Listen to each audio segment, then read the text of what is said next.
Hello and welcome back to Political Agenda. And at the end of a very long and interesting week for New Narrative, we have yet another really good podcast for all of you. We welcome today to the show Stephanie Chalk. Hi everyone. Dr. Stephanie Chalk. Sorry, Yeah, I should specify it's you have a okay. PhD. Stephanie Chalk's fine. Yeah. No, it's important. It's fine. Yeah. You earned it. Who will be talking to us today about the Parti Liyani case. And even though lots is happening to New Narrative, we can't lose sight of the fact that New Narrative is here to be a platform to tell stories that may not be carried in other media outlets, and to tell stories about the marginalized, to give a platform to people whose stories might not otherwise be told. And so I'm very excited and very glad to have Steffi here today to talk about Ibuyani. So welcome, Steffi. Thanks, PJ. Thanks for having me.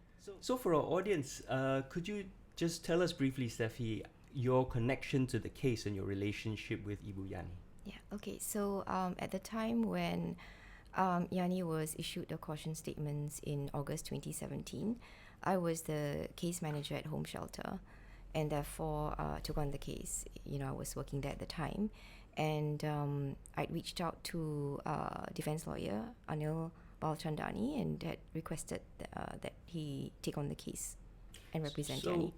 So Yani came into, or was this through the police? You heard this through the police, or Yani herself came into Home? Oh, so Yani had already been staying at Home Shelter since December 2016. Okay. So at the time when she was arrested and came out on bail, she didn't have a place to stay.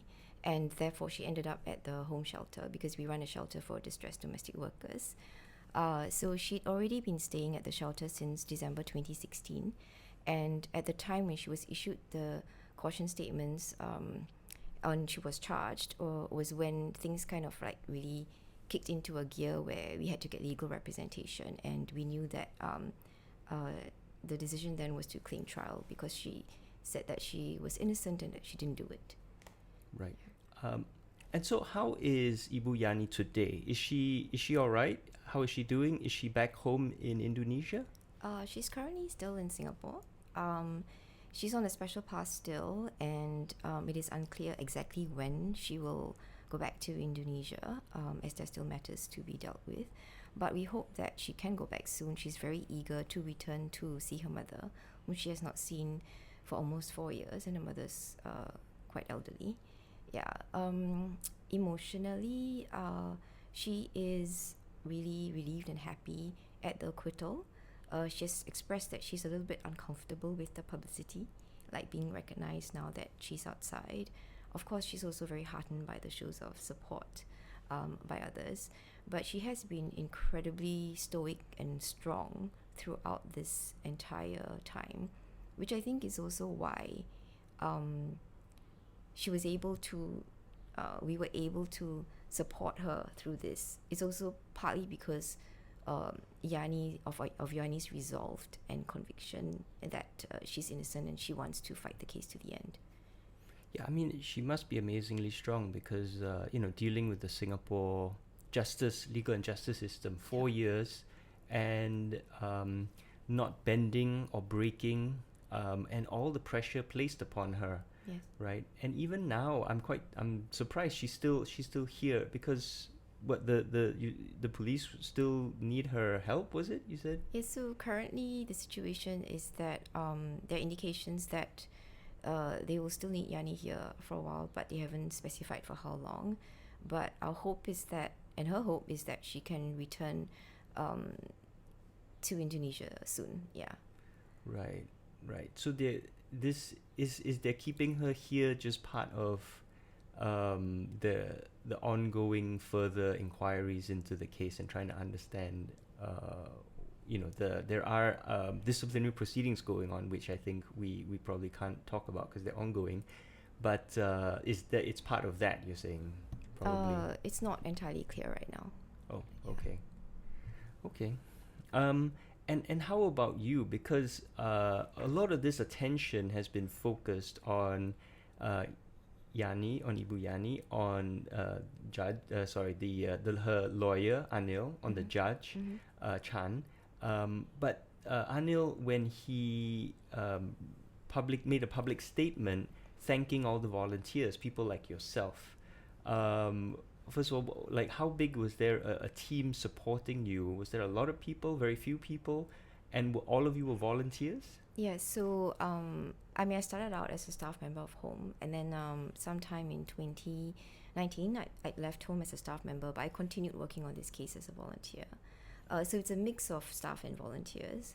Anil was for a while on his own, so he started his own firm, Red Lion Circle, so he needed a lot of support.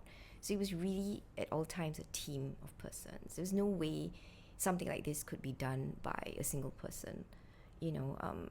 Anil led the team with instructions from Parti, but we all worked together. So we had Gusti, who speaks Bahasa and translated everything. Imagine, for 3 years, she attended every trial. She translated every document to Yani. She attended every meeting with us. We've had countless meetings, right? Leading up to the trial, we would meet at least once a week, if not more. During the appeal, we would also meet at least once a week, if not more. So we would all contribute in different ways. Those with more legal training or background would do the kind of case law types of research to support Anil. We also had a lot of work to do in terms of going through all the different items, clarifying things. We had to coordinate and liaise with the defense witnesses. We had Dia, who flew in from Dubai. We had to arrange for her to fly into Singapore twice. Then there was the lady who came in to be our expert witness for the black-handled Jami knife.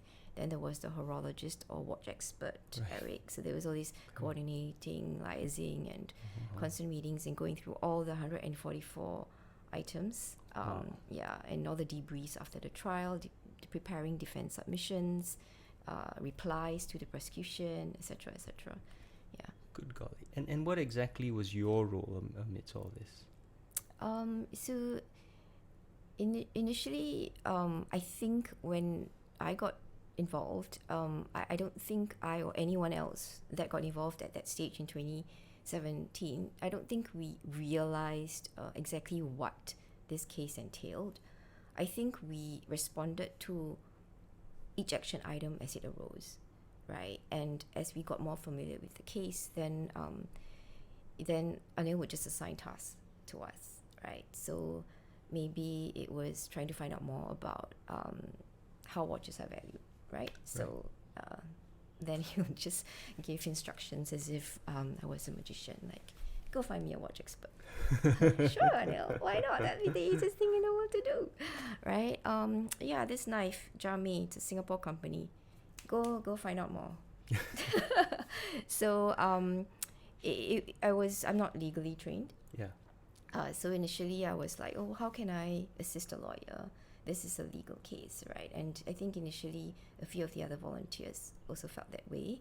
But we did also have people with legal training who had to kind of grapple with the legal arguments and the legal side. So I think what we really did was worked really well as a team, right? And I think it was that sense of solidarity, support, and commitment, and resolute belief in Yani's innocence, and at our disbelief and at times shock and horror at what we felt was being revealed as the trial sort of continued, that kind of really drove us to continue.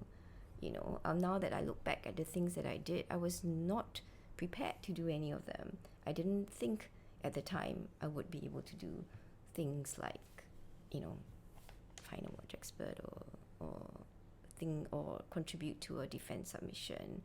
But those were things that we all pitched in to help with, and Anil just kind of led us through that process, and we just pieced everything together, always as a team.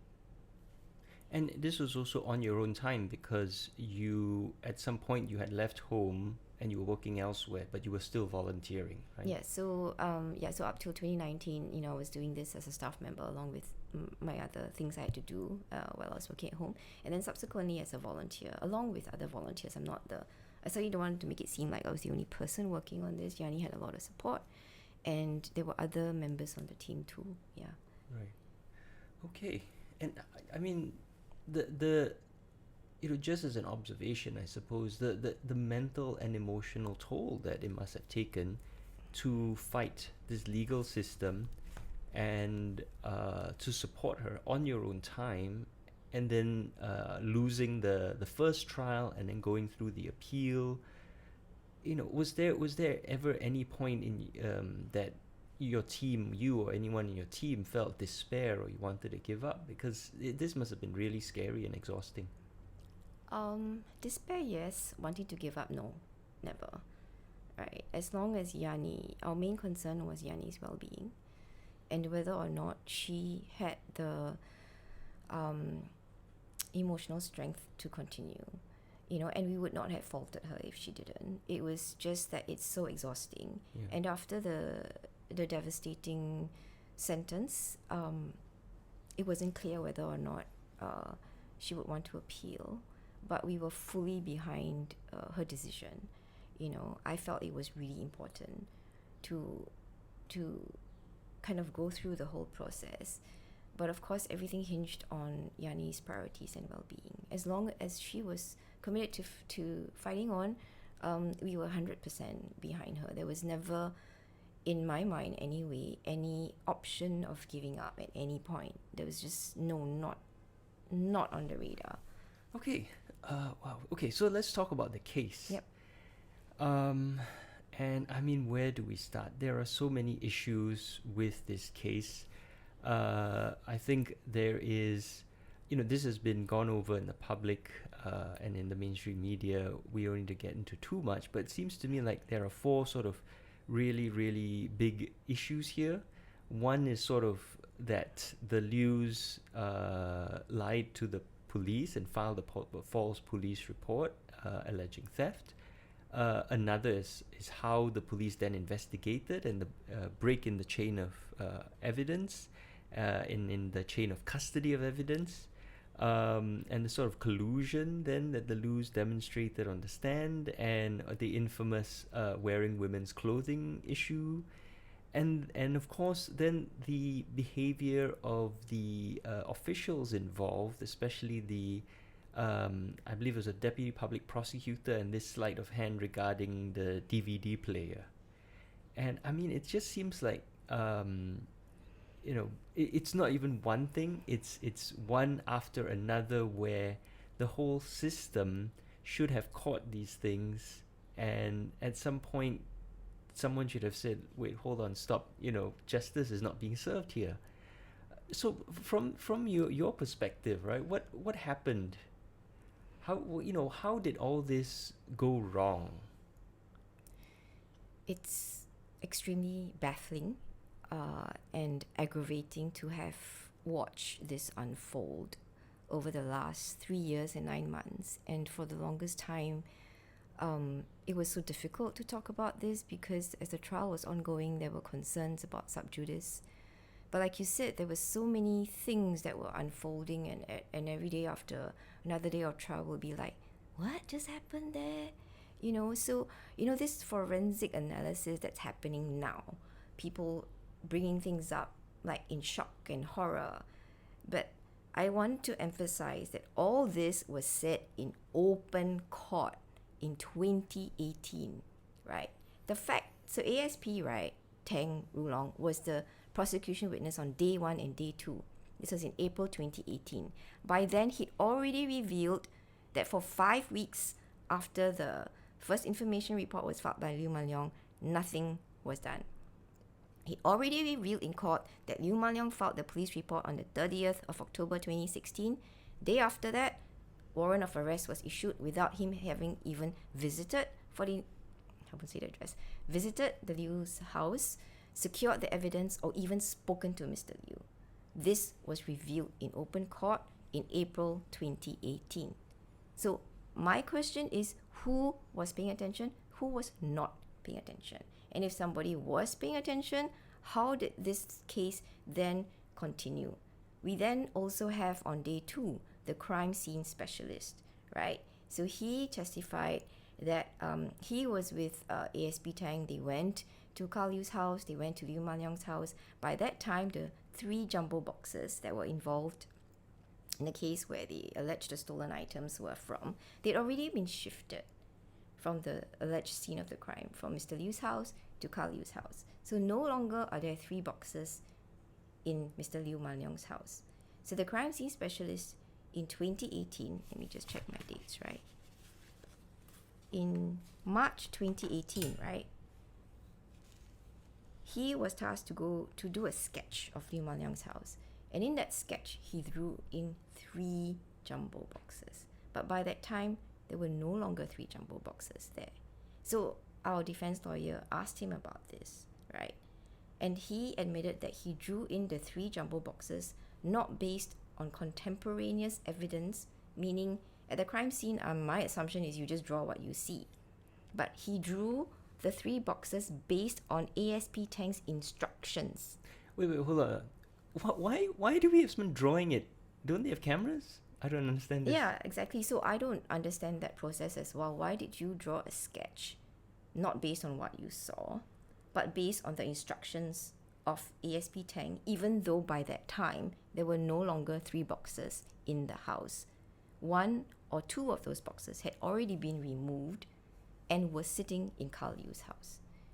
So he instead of taking a photo, he draws a sketch on the and this sketch is then it becomes evidence and is brought into the trial, and he actually admits that on the stand that he actually didn't see the boxes, he just drew them on these instructions. He couldn't fully remember at the time on the stand, but then when asked whether or not but then he also testified that he had been to Carl's house prior to that and that there were already boxes there. So clearly it's not possible that there were still 3 boxes in Liu Manyong's house on Yes. the day that he drew the sketch. And then he admitted that he drew the 3 boxes on ASP Tang's instruction. Okay. So red flag? Yes. I don't know. Yeah. Okay. So this whole thing is I mean, it's just the for me, right, a police report was issued against New Narrative on a Friday, and I'm in the police being questioned on a Monday, right? It's literally less than 1 working day. I was, from one to the other. But for this, it's like there's no investigation. There's just a warrant issued, and of course, it took the police 20 minutes to drive from Clementi Police Station with me here, where we're recording this, to seize my laptop. But for 4 you, officers. yes, 4 officers. Yeah. But what you're saying is, for you, I mean, for Ibuyani, they send one guy who just does a sketch, doesn't I use a think he camera. was accompanied by I guess he was accompanied by the IO. Yeah. Okay. Yeah. Yeah. Well, and I mean, but he so the I guess the number of officers isn't as important as the fact that I still don't understand why they didn't take a photo. But okay, so there's They this. did take photos as well. Oh, they did take photos Yes, as well. They did. Okay, so I'm just still puzzled by the need for a sketch. Why do we need a sketch? I don't. Okay, you don't know. I don't know. Okay, so what the this whole how the police investigated then, Yeah. right? What other issues then turned up in in court as this went Yeah. along? So as you'd already mentioned, I mean the big thing would be the break in the chain of evidence, leading to potential contamination of evidence, and also how Ibuyani was interviewed during the statement taking. Right. So like you already mentioned, and maybe for listeners who are not so clear about the timeline, so Parti Ibuyani was terminated by the Liu family on the 28th of October. And in the process of packing, there were 3 jumbo boxes that were ordered for her, and the items were placed inside with the assistance of the 2 drivers. On the 29th, the Liu family, Heather, Carl Liu, and Mrs. Liu or Madam Ng opened the boxes, claimed that there were alleged stolen items in there. On the 30th of October, Liu Manyong files a police report saying that Parti Liyani had stolen items from the family, and subsequently ASP Tang issues a warrant of arrest without having visited the house to secure evidence, without having visited the scene of the crime, and without having interviewed Mr. Liu Manyong. And there's 5 weeks of inaction. Right. So this is 2016, right? Yeah. So 28th to 2016. 30th. So 5 weeks of right. inaction, and as you have contrasted compared to how quickly they moved when your police report was filed against you. And then in December 2016, 2nd of December 2016 is when Parti flies back to Singapore and she's arrested at the airport. And at this point, she has no idea that any of this is going on. She's just coming back to look for work. Yes, so she had no idea a police report was filed. And I was having a conversation with someone the other day, and the person said, she had no idea. So she could have just stayed in Indonesia and then 5 years later decide to come back for a holiday, and she'll be arrested at the airport. Can you imagine that? But anyway, so she came back on the 2nd of December 2016. She was arrested at the airport, brought to remand at Tanglin Police Station. And that was when the police realized, oh, you don't have those things they accused you of stealing. Oh, the boxes are still in Mr. Liu's house. Okay, let's go make a visit. This is something that also puzzles me. How can someone steal something if it never actually leaves the house that it was supposed to be stolen from? Right. And so I've been asked that question so many times. Yes. So in court, I think what ASP Tang, I don't think I can remember his exact words, but it was something like how it was removed from the possession of that person. So so anyway, it was classed as theft, right? So that at that point, they visit the house and Yani is questioned. She's questioned twice. First of all, you have to imagine how shocked she was, right?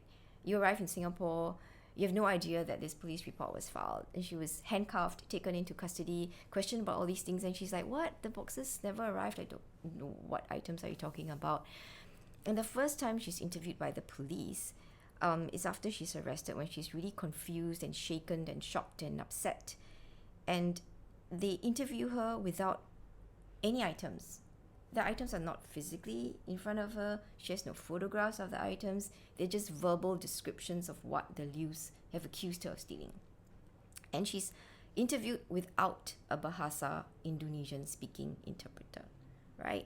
And if you see the statement, it says that the statement was read to her in English, and she was interviewed for over 3 hours, right?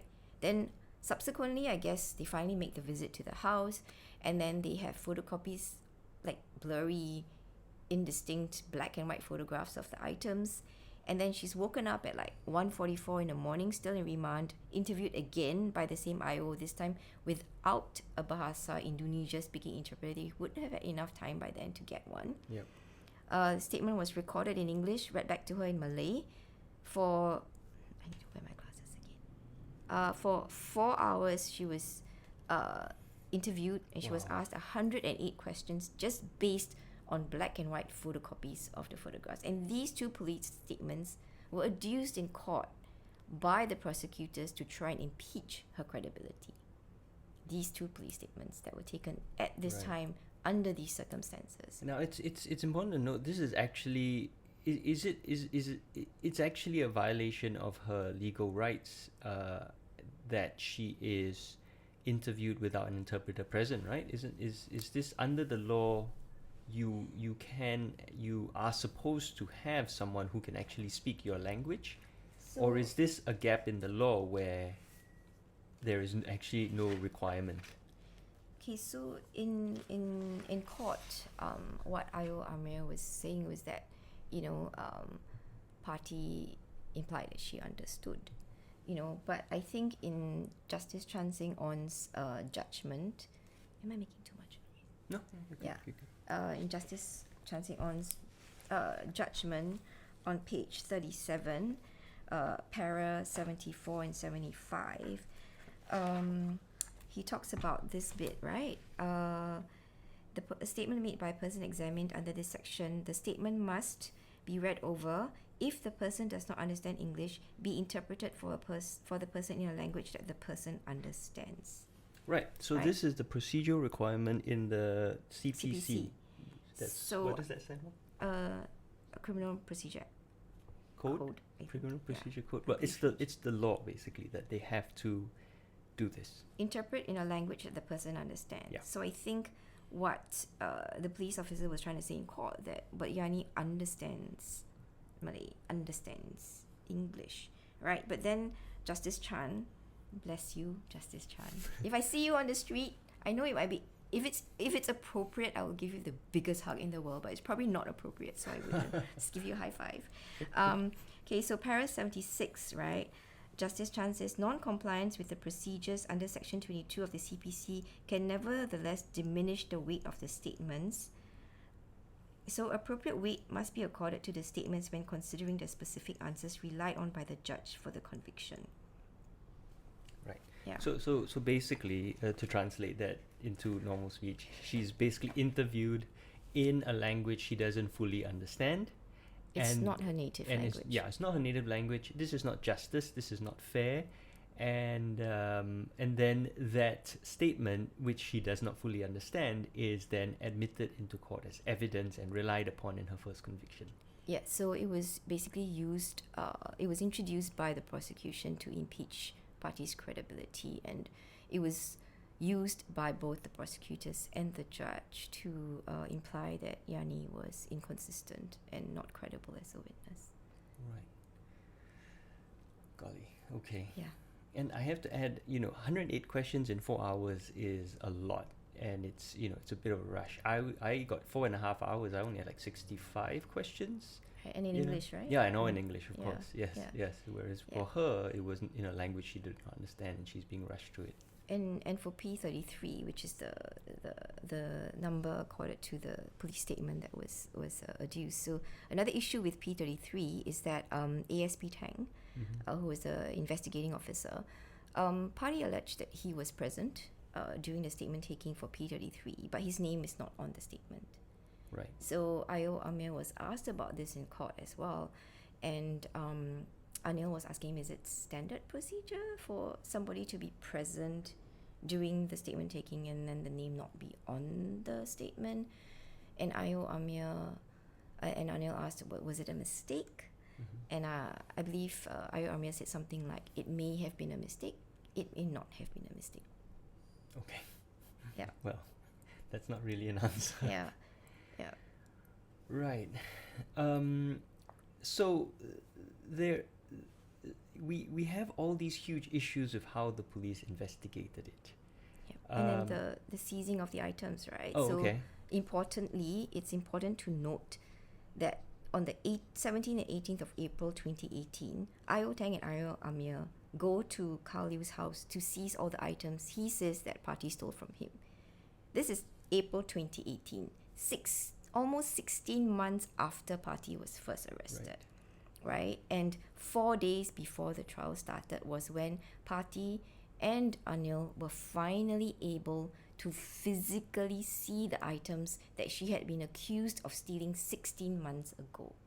So at each point at which she was questioned by the police, she never got to see the physical items. So just imagine being questioned about small little earrings, necklaces, watches, very similar sounding items, based on first no photographs, then blurry photographs, then finally a set of photographs, and then finally you see the actual items. And don't forget the 120 pieces of clothing. How would you be able to distinguish between all these pieces of clothing in photographs where everything is folded up?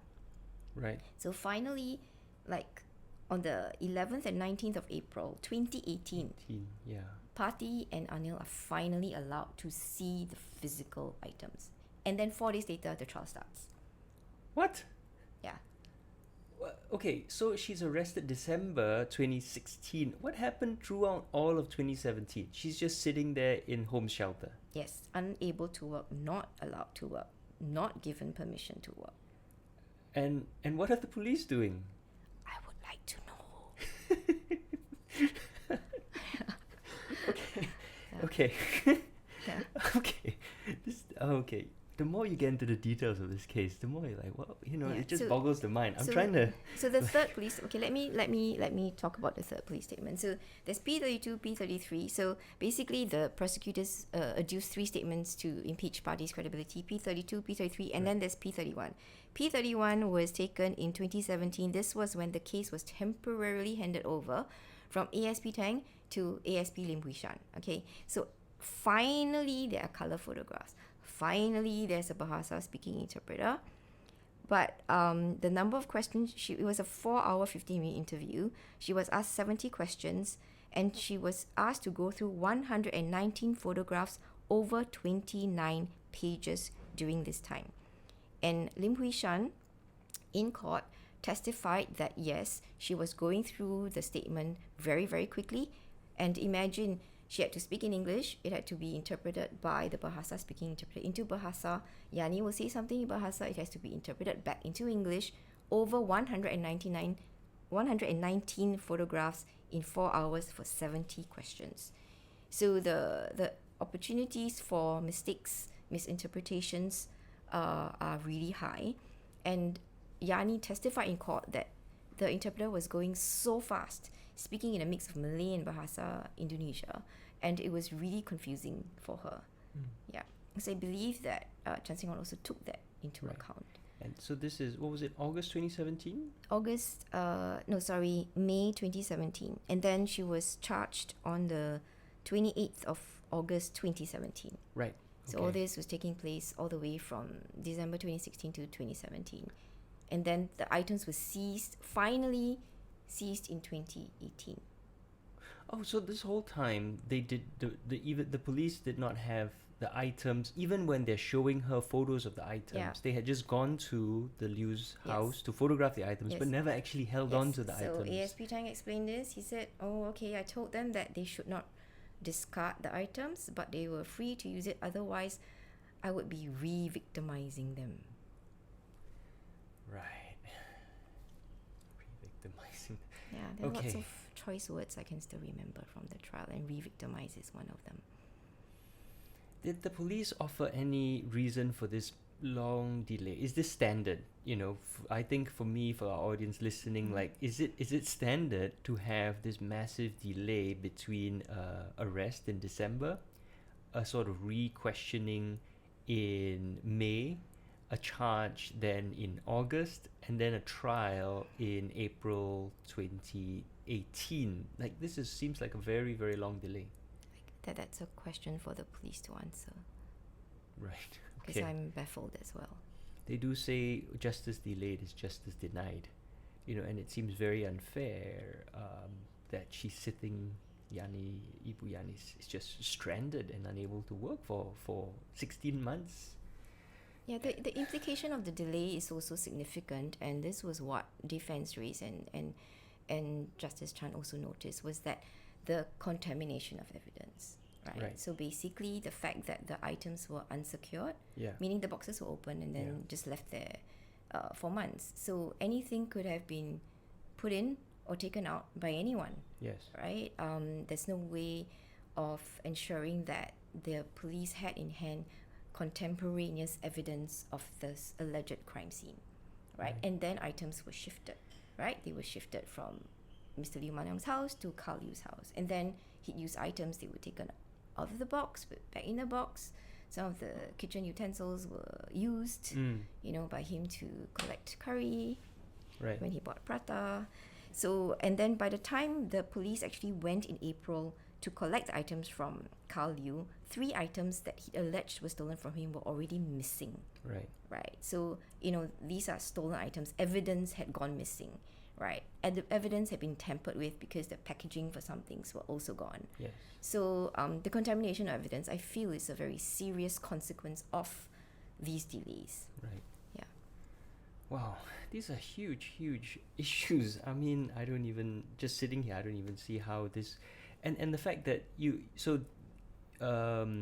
4 days, you finally, Ibuyani, Anil got to see the evidence, and the trial starts 4 days later, and there's 100 and something pieces of 144 items worth an estimated $50,000 before the value was changed at the end of the trial. But at that point, it was 144 items valued at approximately $50,000. I mean, they had 16 months to do all this, and then they give you 4 days. It's almost like, well, let's not make any, I won't make any allocations, but this is very disturbing. And I also want to talk about the valuation of items, right? So the items were valued at approximately $50,000. And in court, Anil had asked Ayo Tang how were these values derived. And ASP Tang said that it was not him that identified the value of the items on the charge sheet. It was conveyed to him by the individual complainants. So basically, whatever value is on the charge sheet, it was simply told to him by the Liu family. So Mr. Liu would say, okay, this is my item, it cost this much, and Ayo Tang would just write it down. And there was no documentation provided by the Lius to support the prices that they've cited. So Carl Liu, for example, says, Yanni stole this Gerald Genta watch from me. It's worth $25,000. So this is a watch with a broken strap, missing knob, and the mechanism is faulty.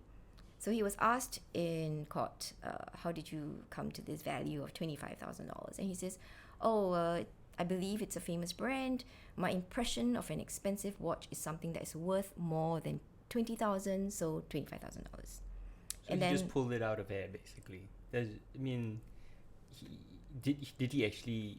He's not saying I bought the watch, so I know how much it costs. He's just saying it was a gift from his father. This is what he said, Right. and then he estimated at that amount because, he had an impression that it was an expensive watch, and an impression of expensive watch would be one that costs above $20,000, and then so he valued it at $25,000. This also says a bit about him that an expensive watch is above 20,000. For me, like an expensive watch is above $100, right? But he starts at 20K. That's sort of his attitude there. But okay. And then there's the Helix watch, right? So that's a watch that Carl said that Parti stole from him and that he valued at $50. So he was asked on the stand, why did you value it $50? He said, because it's an ugly looking watch.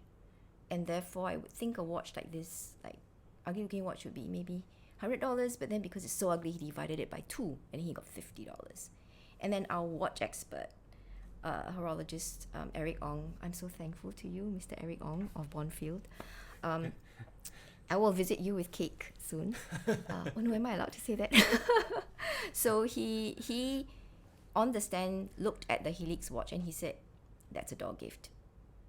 You get it free when you buy Shell Oil.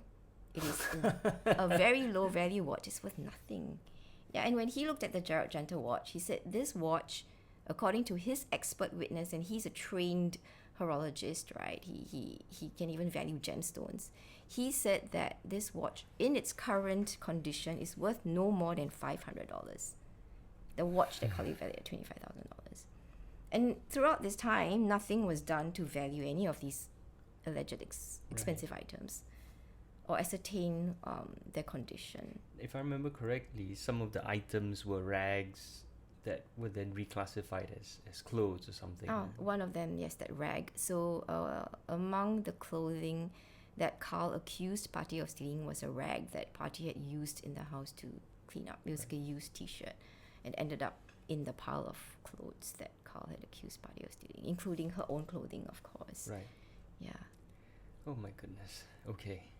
So there's one piece of evidence I wanted to ask about, which was the video.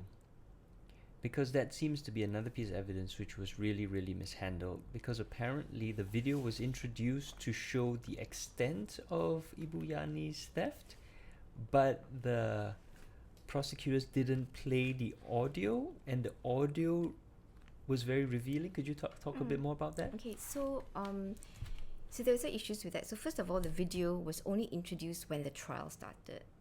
So Anil was also like, shouldn't evidence have been submitted before?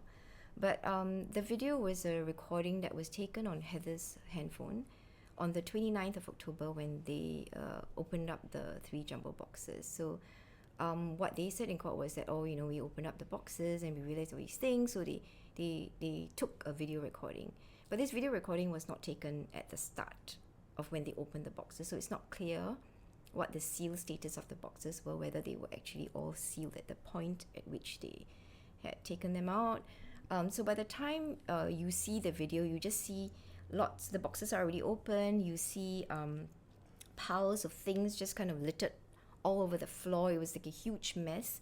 And then you also see a emptied out black trash bag, which is quite significant for us at the appeal stage. So you can see this video, but then if you listen to the audio, it's actually not, it actually kind of contradicts what the views have actually said. So we got a court-accredited translator to transcribe the video. So I'm going to read out the transcript of the video, and I will play all 3 characters, Madam Ng, Carl Liu, and Heather. Okay, so this is the video. I'll just set it up for you. So this is the video where they have opened up the boxes, And then when they submitted this video, what was it supposedly evidence of? Okay, so the prosecutor submitted it to show that, look, they opened up the boxes and these are all so many stolen items from Parti Liyani. Okay. Right? Okay. So, but then if you listen to the audio, and this is the court accredited transcription of the audio, it goes, okay, so this is Madam Ng. The Karanguni man helped me to move.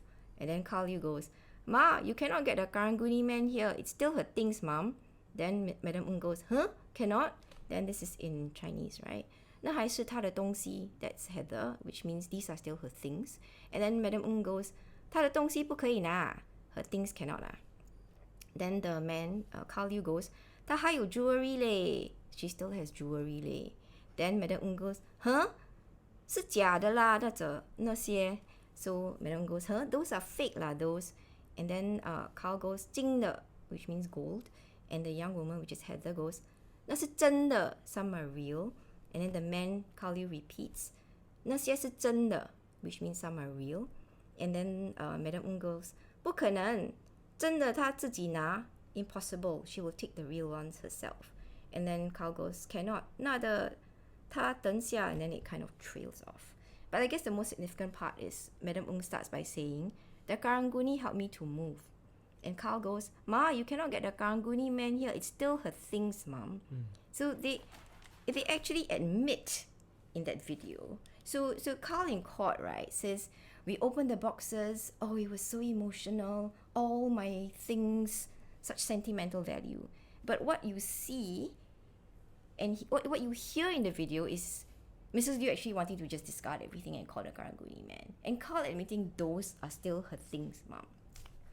So the fact that the prosecutor introduced this video and the audio is actually so contradictory to their account is also something so baffling. And we actually produced the transcript of this video at the High Court appeal on day 3 to Justice Chan. And at that point, Marcus Fu actually stood up and objected. He said, this is the prosecutor. He said, oh, you cannot introduce new evidence now. Yeah. And then Justice Chan was like, you don't want me to read the transcript? Well, okay, then just play the video and let me hear the audio. So they played the video again, and everybody in court could hear Mrs. Liu going, call the Karanguni man, and then Carl going, you cannot call the Karanguni man here, Ma, it's still her things. Wow. So, like, why is he the only one paying attention and wanting to hear these things? Let's talk about what happened in court and how, first of all, the putting the Lius on the stand, and they say a lot of really contradictory things, which and of course there's the most infamous remark about wearing women's clothing. I mean, was there any sense when you were sitting there in court that these were not credible witnesses, at least in the first trial? That would be an understatement. But I mean, I was not allowed to attend the trial. At some point, Anil had intended for me to be called as an expert witness for the defense side. So until that point, I was not able to attend the trial as a potential witness. So I was just reading belatedly all the notes of evidence to kind of get up to speed with what was happening in court. So what I'm sharing is from the notes of evidence. Of course, I was kept up to date by what was happening on a day-to-day basis. But there were a lot of things that were revealed in court that were extremely disturbing, and when we were putting together the defense submissions, we had highlighted for each prosecution witness what were some troubling aspects of what they said in court. So for ASP Tang, it was the breaks in the chain of evidence. For the crime scene photographer, Go, it was the fact that he drew the sketch with the 3 boxes in when they were not there.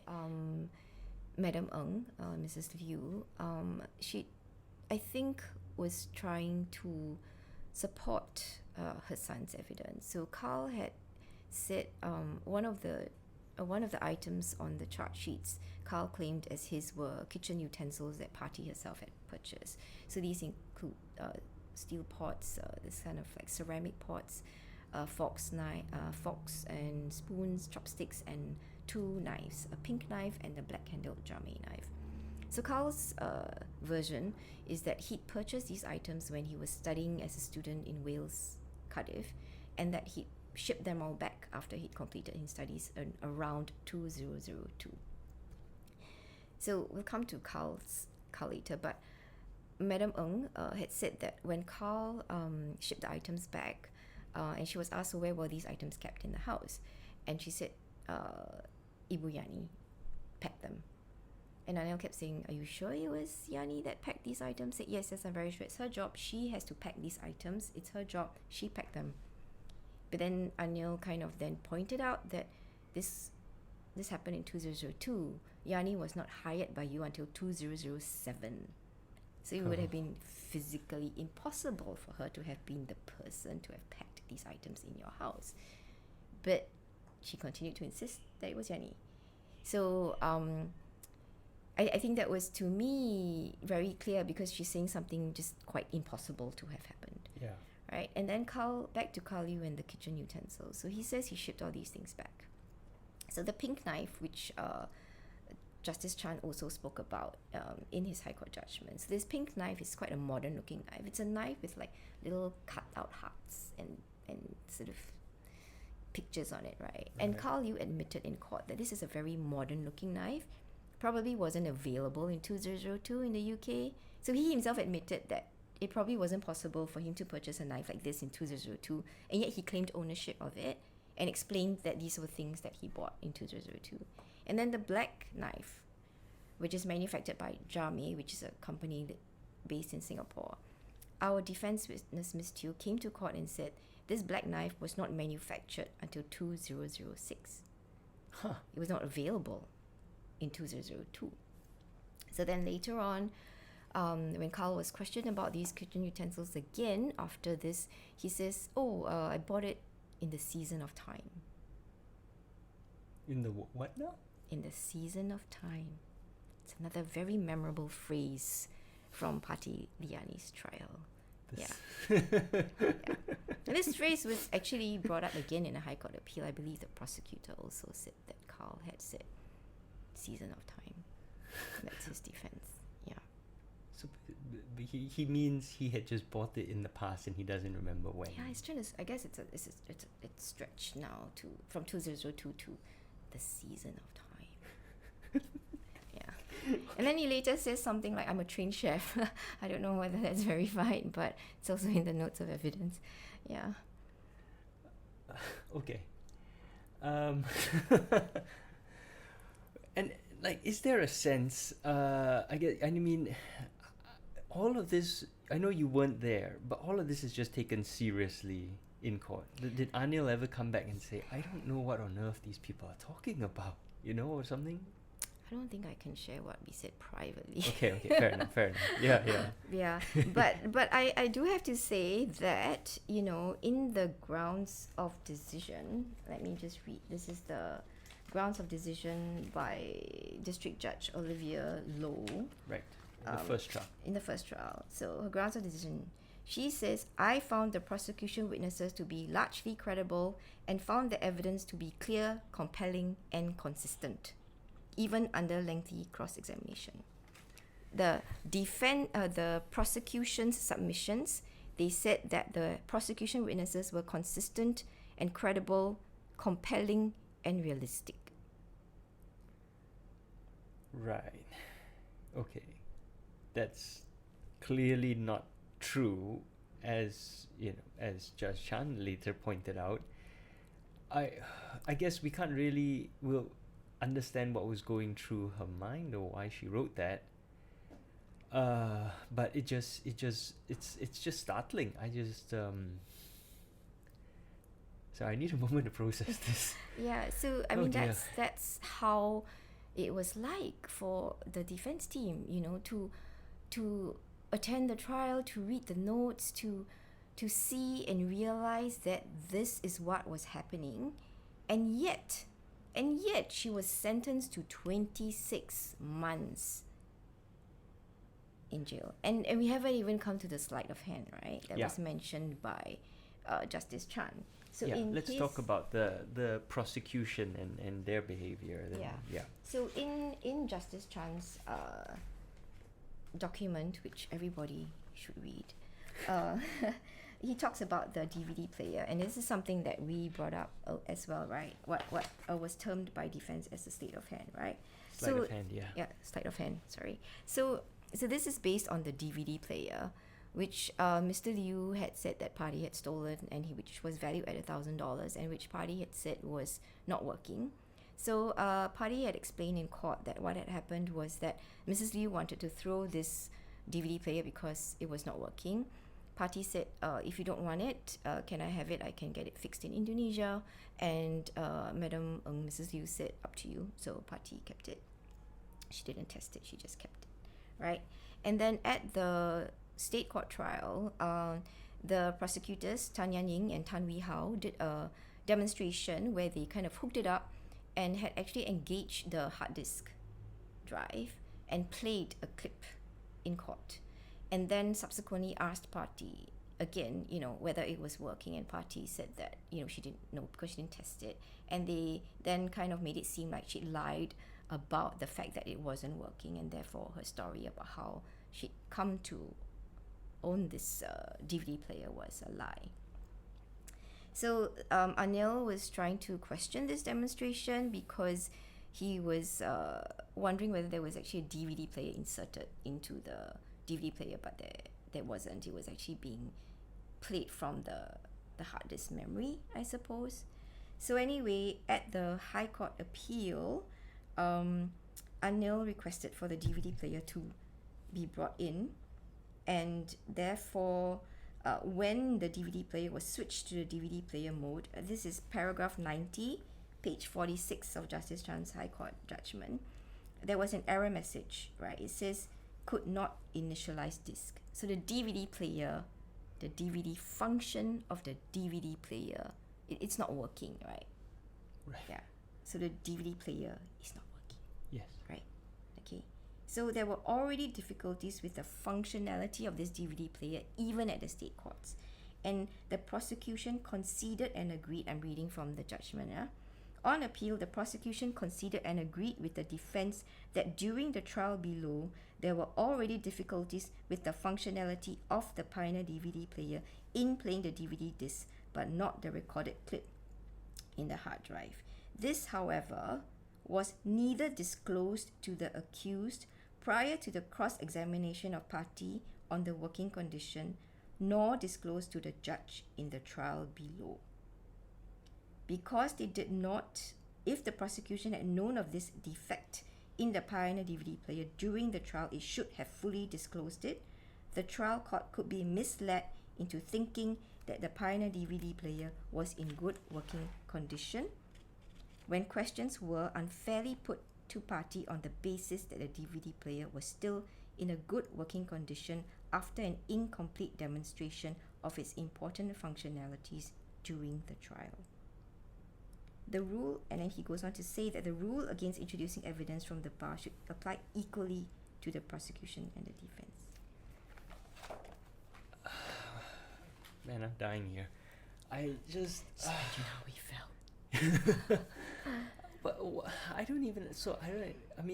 Okay, so we can't speculate on the motives of the prosecutor. I suppose they want to get a prosecution. But there's so much going on. And then they do this sleight of hand with the DVD player.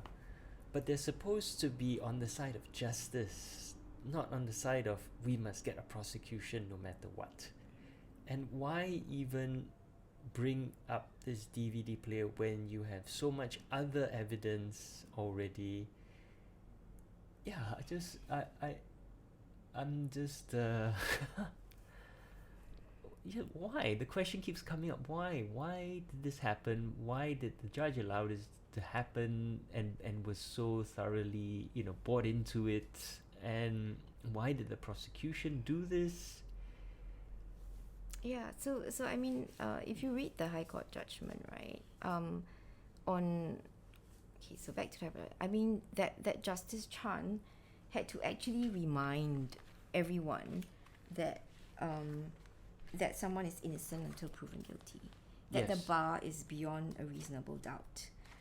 To think that he had to emphasize this in his judgment. So on page 76, right, he talks about this, right? It is clear that the prosecution is unable to prove its case beyond a reasonable doubt solely on the basis of Carl's testimony due to his evident lack of credibility. I emphasize that an accused person is presumed innocent, and this presumption is not displaced until the prosecution has discharged its burden of proof. It is not the responsibility of the defense to disprove the prosecution's case. That a High Court judge has to remind us that somebody is presumed innocent, right? Yeah. And that there is a certain burden of proof threshold that you need to cross. It's remarkable, And I think then this is where I want to make the point that the narrative from this case cannot be that, oh, justice has prevailed. We have a robust system, let's tweak a few things, throw a scapegoat under the bus, and then it's back to business as usual, right? What this case shows is that we have to ask so many questions about how things escalated from one police report to a warrant of arrest immediately the next day. Subsequently, inaction, delays, breaks in the chain of evidence, contamination of evidence, all these things being revealed in court, and yet pushing ahead until she was sentenced to 26 months in jail. And then what it did take was this heroic judge paying attention, right?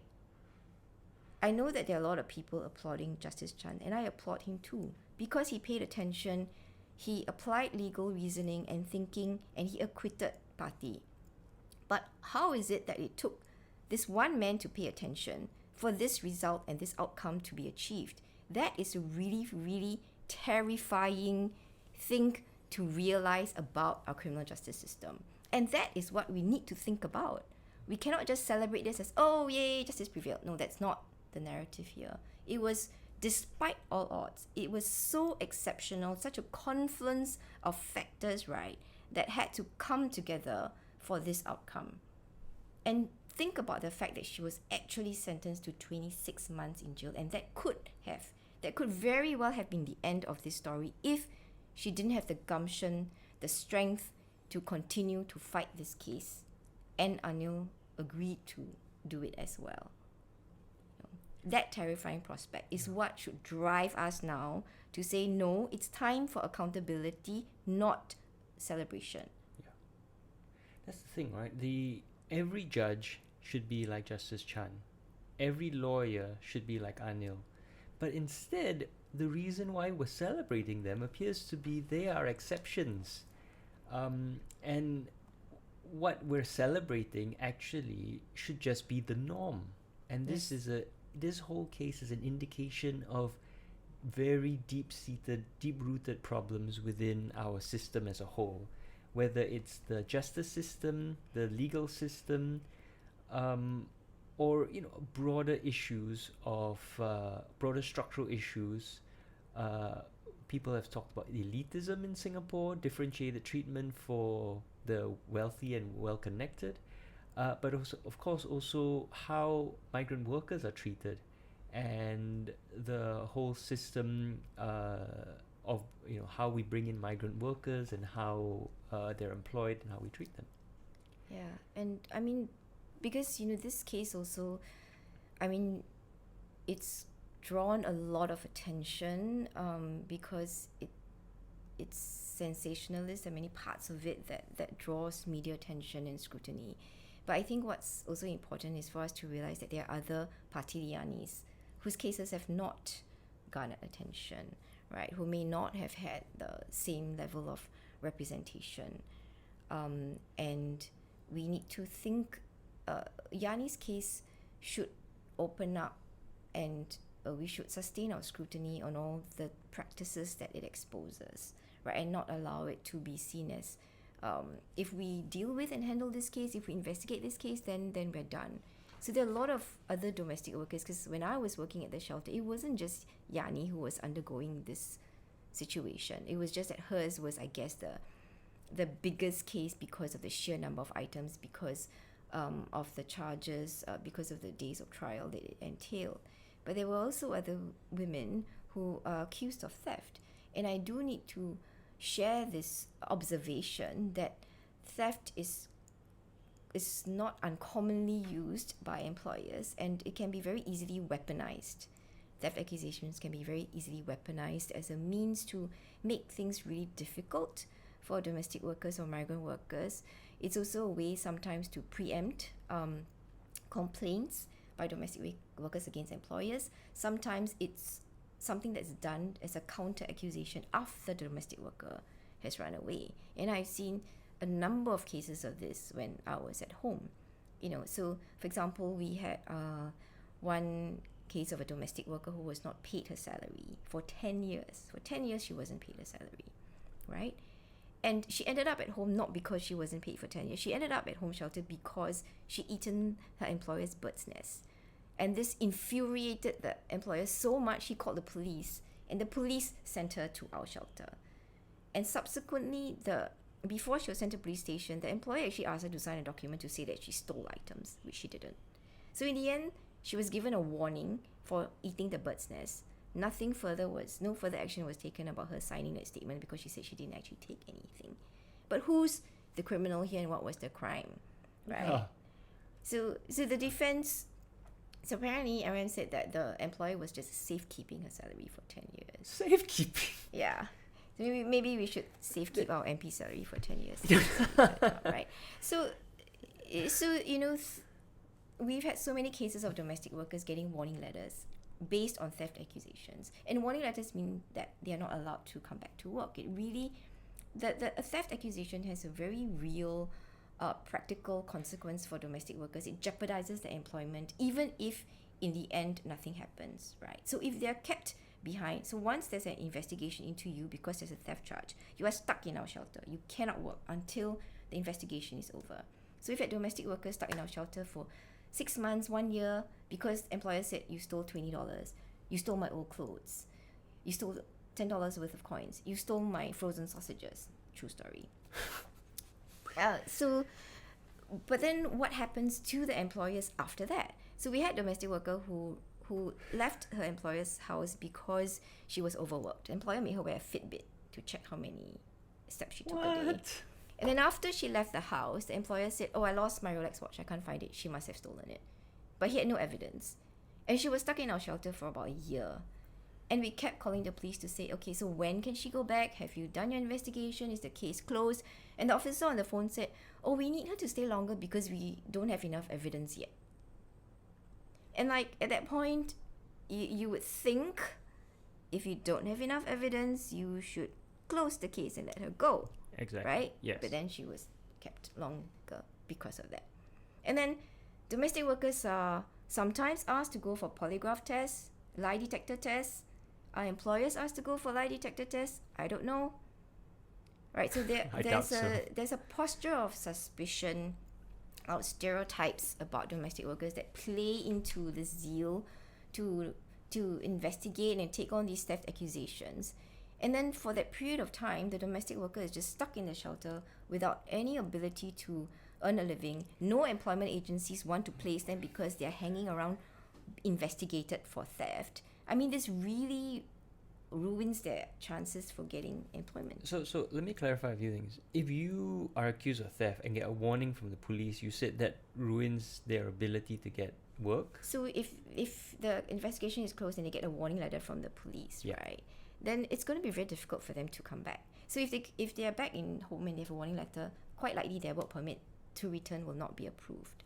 And even if it was, just imagine if you are an employment agent and you have to place this person and you have to explain to the prospective employer, well, she did get a warning letter for theft. Did you still want to hire her, right?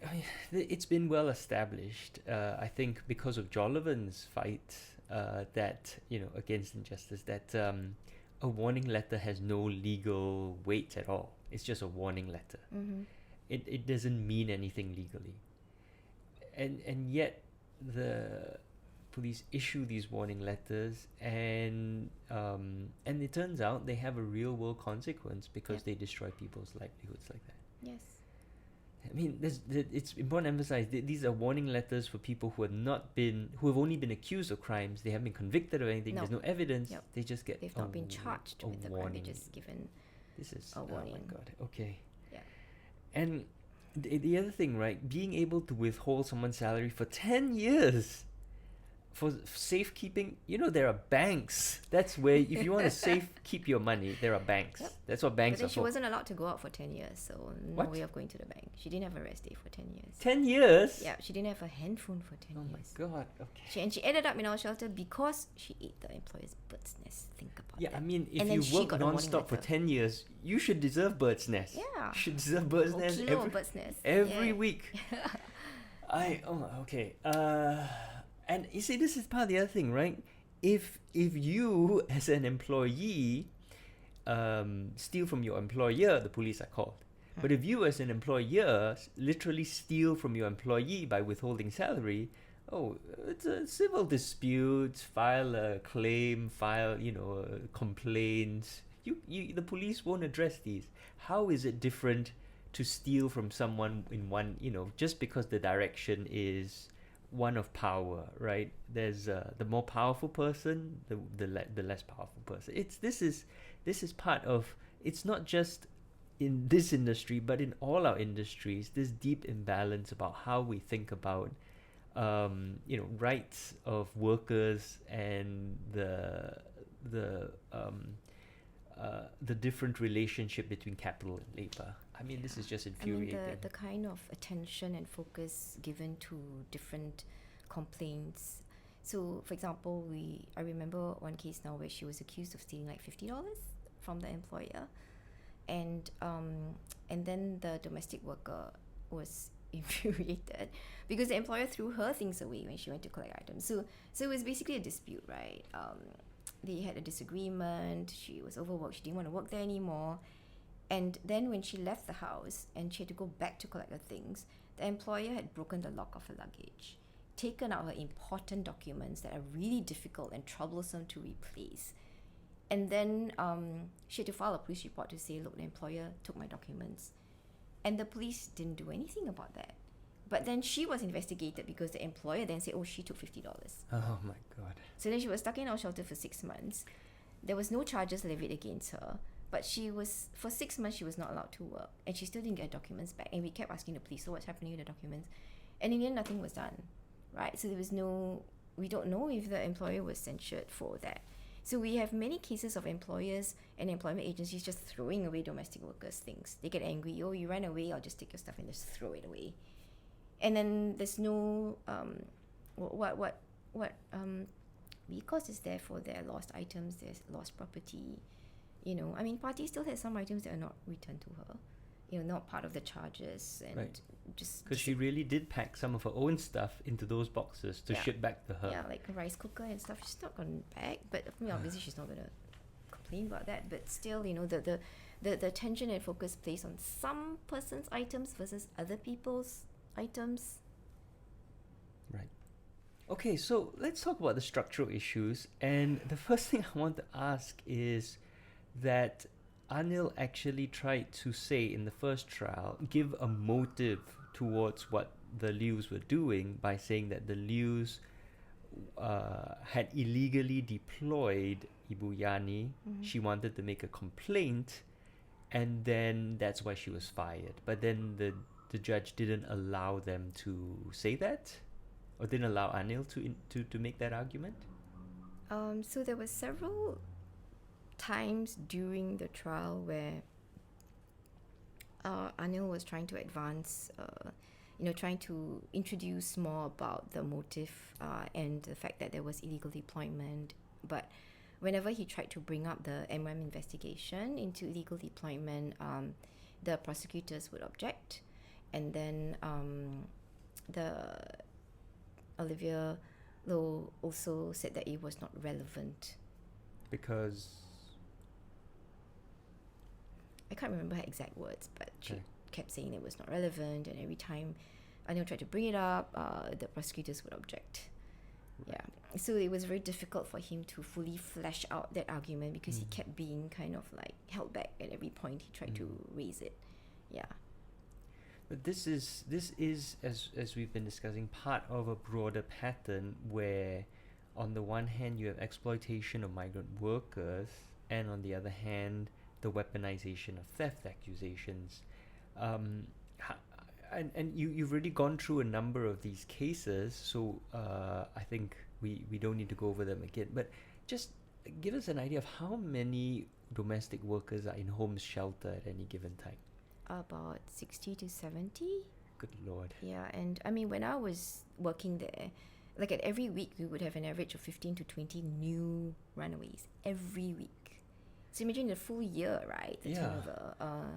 Yeah, so and there would be a whole range of complaints, right? From salary to verbal abuse to overwork, and then of course some would be those who are there because there's been a criminal charge, or they're under investigation, whether by MOM or by the police. And if they are the ones that are, so there are two types. They could be on a special pass because they are accused of a crime, or they could be on a special pass because MOM or the police are investigating the employer and they are held back to assist in investigations, but they are the victim, right? So then in those cases they would be given permission to work. But if you are the one that's sort of accused of a crime, then it would be very hard for you to get permission to work. Right. Okay. And is there any, like, how long do they tend to stay? Because the way you describe is like months, if not years, during which a lot of these it depends. workers So can work. previously, when we had another situation where she was the victim, she was stuck in our shelter for 2 years, and she's the one that's the victim. Like, there's employers who were accused of physical abuse, right? And she kept asking the police, when can I go back? When can I go back? So the length at which they are held back is it's a huge problem. And it's really frustrating because we'll always constantly be chasing down police officers, emailing them, calling them, trying to get some news.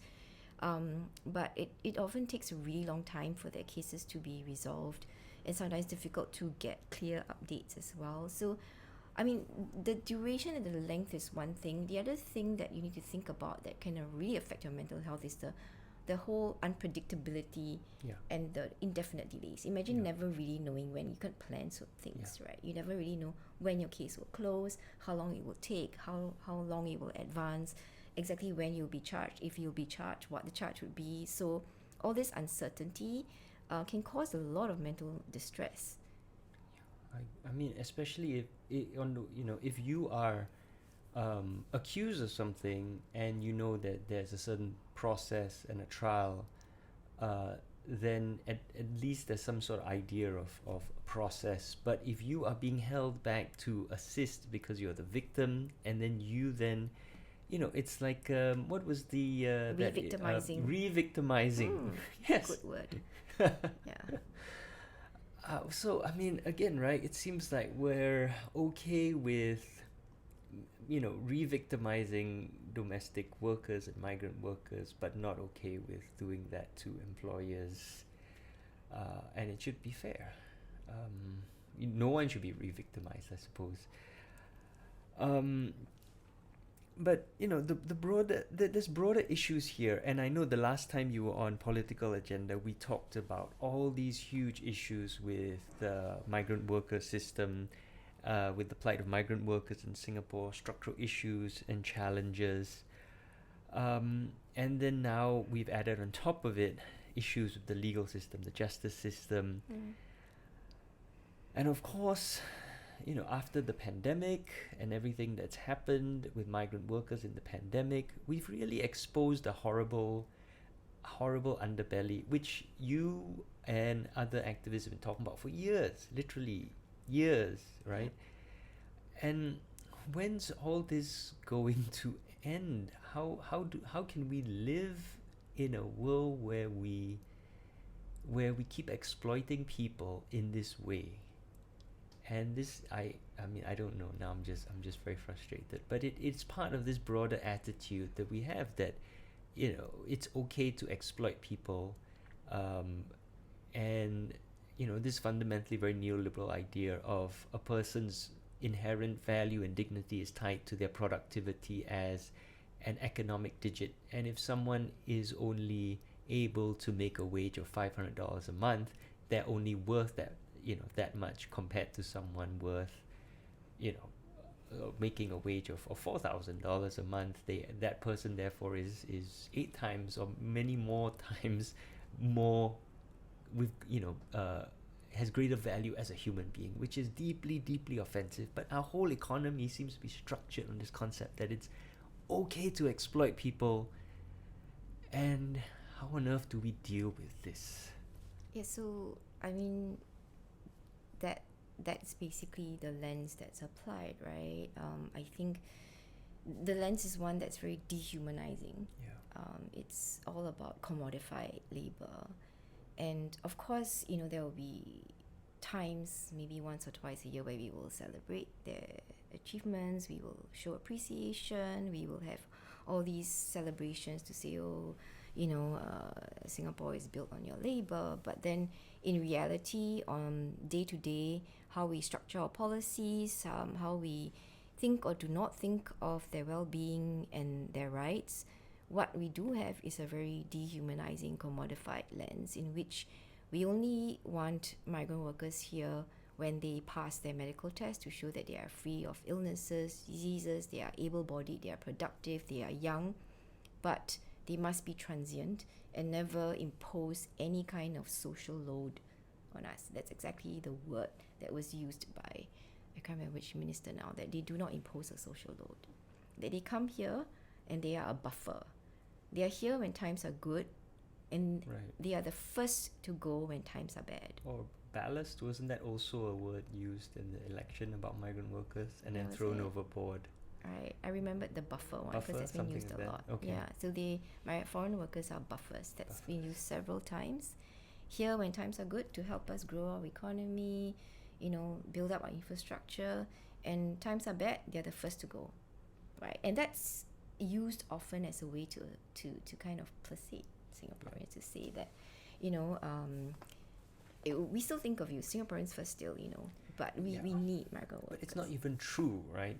Yeah. What migrant workers are a way to suppress wages for lower income Singaporeans, and to ensure that capital reaps high profits, while labor is told to blame foreigners, when actually it's that employers, including the government, aren't willing to pay fair wages. But they say, blame migrant workers for this, for stealing your jobs or whatever. It deflects attention from the fact that it is not migrant workers. Migrant workers literally have the least leverage.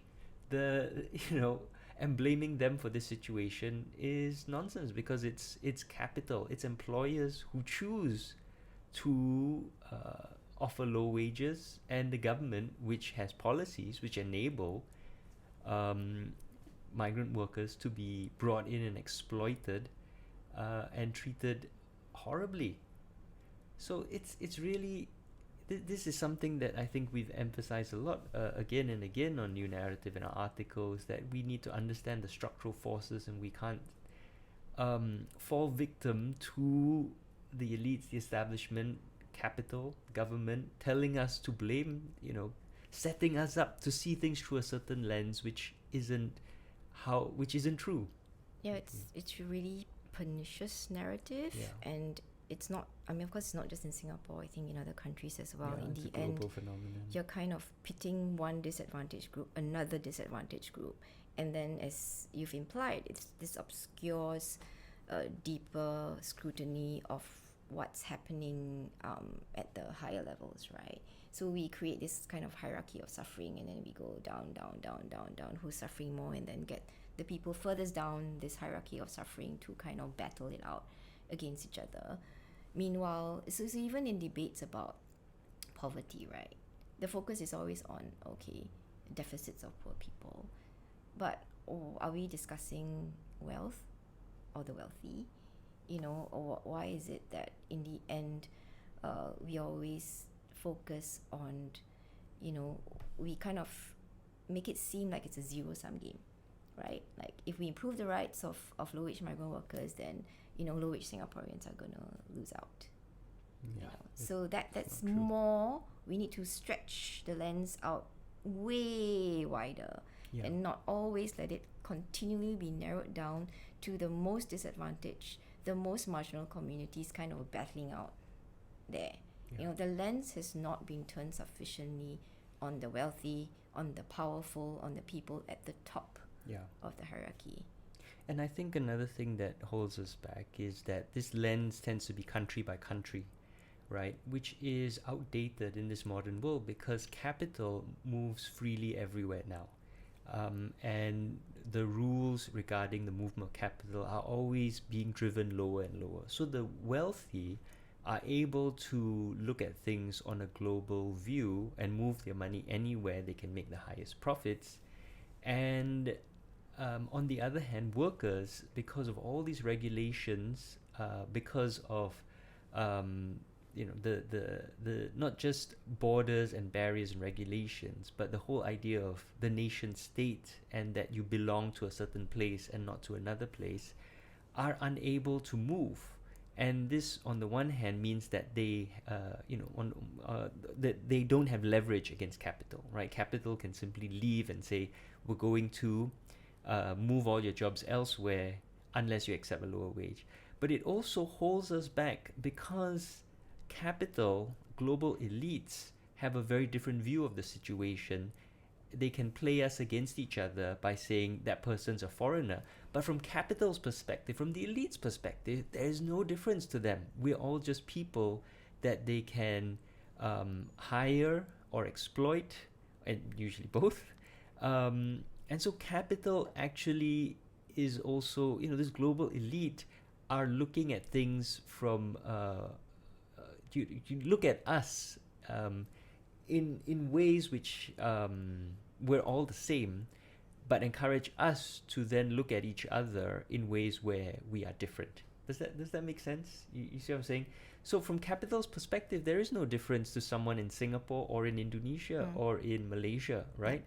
But they will tell us that there is a big difference, as if there is a big difference, and as if there are different rules and requirements, but there doesn't have to be. It is the elites who are making the rules. It is capital which is investing the money and therefore has the leverage to change the rules, set the rules, right? But instead, they're playing off these different regulations in different places and telling us, oh, we can't do anything. But they can. Yeah, They're the ones in charge. Yeah. So, there are a lot of... our work pass regime is actually very complicated. There's so many rules and regulations, and I don't think that many people even knew or know of things like source country restrictions, where if you're from this country, you cannot work in this industry. So it's a kind of very engineered system, actually. Yeah. So yes, like you pointed out, there's this kind of sense that capital is neutral, it just flows everywhere, let the market do its job. But then who takes responsibility for how it moves and how it shifts and how it responds, in the hands of certain stakeholders, right? And I believe that the policymakers, decision makers need to own up to that. Even if you want to insist that capital is neutral, you certainly are not a neutral actor in the bigger scheme of things. So you cannot just say, let the market do its job, as if you have no role to play in how you direct it, or suppress it, or encourage it, or enable it. I would also like to say that the criminal justice system and the problems embedded in it, it's not just shouldn't just be migrant worker focused. Now there's also attention on death penalty cases, and I think actually it's really important that we form some kind of coalition of persons working on criminal justice issues, that it doesn't just get narrowed down to, let's only talk about Parti Liyani's case and what it means for the criminal justice system. We need to enlarge also the lens and think about all the different aspects of the criminal justice system, all the way from law enforcement to prosecutors, etc., and think about all the different types of cases that are seen. There's also sexual harassment cases that have been in the news. So I think that the impetus often for the state is to narrow, individualize, Whereas I feel that our job as civil society is to always enlarge, point to the structural demand for accountability. We don't want scapegoats. We don't want one person to just be thrown under the bus. We want accountability. We want structural change. Yeah, I think, and really that can only happen if we get together collectively and demand that change, because clearly there are deep-seated issues with the system as it is, and by abdicating our responsibility thus far, where we have a government, a very paternalistic government, which has encouraged us to just abdicate our role as citizens and defend our rights as citizens and leave it in their hands. This has all happened on their watch, and it shows that we can't trust the government, no matter how benevolent, right, or well-meaning. Ultimately, a system is only as good as us citizens willing to fight for our rights and to watch over and demand transparency and accountability from those in power. And maybe one final point is that if this episode has shown us very spectacularly how fallible persons, no matter how kind of well-trained or they are, if we have fallible individuals who are part of a fallible system, then we should also allow for people to criticize and demand transparency and accountability without intimidating and harassing them. We should think about our contempt of court laws, about the fact that we would easily prosecute someone for scandalizing the judiciary if they were questioning things that were happening, at the courts. But if this case has shown anything, it was that we do need that level of scrutiny. We do need people to sound alarms, and not at the tail end, and not only after one judge pays attention and writes this kind of judgment and gets attention. This case happened in open court. It wasn't a closed court situation, and yet it got that far. So we need to ensure that we have an environment where people can speak openly. I shouldn't have felt so nervous to talk about this case while it was ongoing, but I was, because there was all this concern about, will I be scandalizing judiciary? Will this be contempt of court? So we also need to rethink and relook into that kind of political environment that we have created, such that people are fearful to call out behaviors of people in the criminal justice system. We need to show that, yes, we are open to that level of scrutiny. We are open to be held accountable. We will not just intimidate and harass and criticize people who raise problems. Well said. So on that note, I think thank you very much, Steffi, for joining us today. Thanks for having me. Yeah, it's been a privilege and pleasure to listen to and to speak to you. And I want to thank you for all your hard work on this case. And I know there are probably so many other cases you're working on and that need attention too. So I want to remind our audience, as Steffi has said, right, this isn't an isolated incident, and it should never have gotten this far. And Justice Chan and Anil, wonderful people, but they should be typical of the system, not exceptions to it. And of course yourself, Steffi, all Singaporeans should have the courage and the compassion that you have. And so I want to thank you too. We must not forget your role, the other volunteers. So thank you. Thank you, team. I just really want to thank the team. Yeah, I think we worked really well together, and without their support and solidarity, I think we would not have gotten so far. But yeah, persevere. It was really perseverance that got us where we are. Thank you. And thank you to all of you listening. Thank you for joining me on Political Agenda, and I'll see you next time. Bye.